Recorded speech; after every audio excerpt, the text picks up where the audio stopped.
All right, it is Sunday, May 26th. Once again, we're talking best ball. I want to talk about two players in particular, Stefon Diggs and Calvin Ridley. I'm definitely going to fade one of them. Before we get into it, do me a favor, hit that like, hit that subscribe, keep this channel growing. I would definitely appreciate it. And let's go ahead and talk about it. So the receiver that I'm fading out of those two is Stefon Diggs. He's currently going 26th overall, which is high third round, and he's projected to be the wide receiver 16. I think he actually will hit right around that benchmark of wide receiver 16, just not in the way that we want him to. I think he's going to be a very high floor player with a very low ceiling, meaning he's going to be great if you need a receiver to break out 17, 18 points consistently. But that is not what we're looking for when it comes to the best ball format. With the best ball format, we'll take some terrible 6-point, 7-point games if you deliver us a 30-burger, 35 points. That's really what we're looking for when it comes to best ball. So because of that, I'm going to go ahead and fade Stefon Diggs. It's also worth noting that he is not used to playing in an offense with so many weapons around him.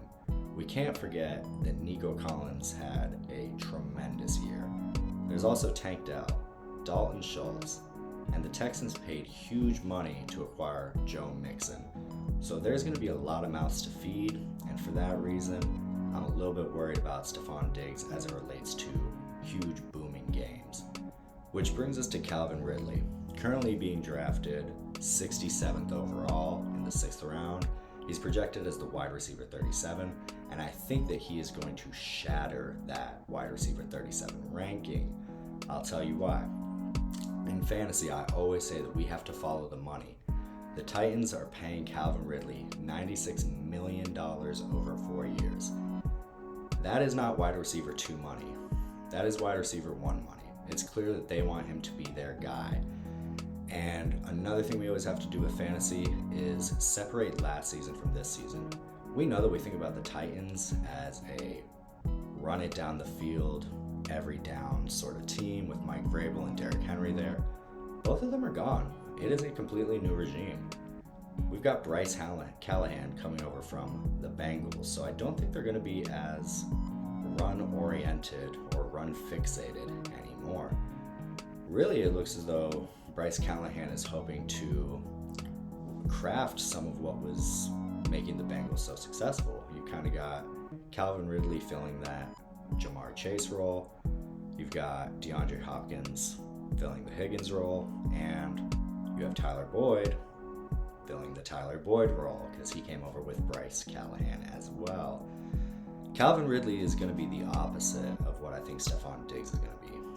Calvin Ridley is going to be a high ceiling player, meaning he's going to deliver us those 25, 30-point games. Again, there may be that little 5-6 point game in there, but we're not worried about that in best ball as long as he gives us 25 and 30-point games.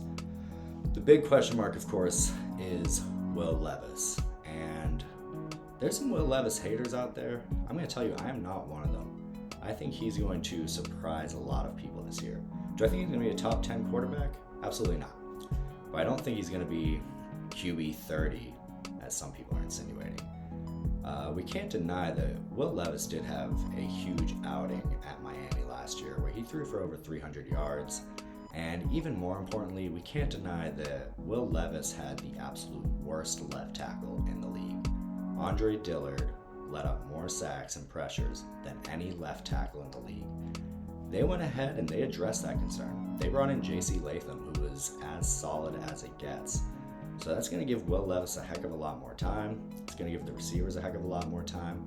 And Will Levis has a big arm, so don't be surprised when he's chucking it deep and Calvin Ridley's out there. So that's my take on it. I would definitely hold off on Stefon, draft around him, hone in on Calvin Ridley. His ADP is starting to climb a little bit each day, so definitely something to keep an eye on. Again, thank you all for watching. Do me a solid, hit that like and subscribe, and keep checking back for more.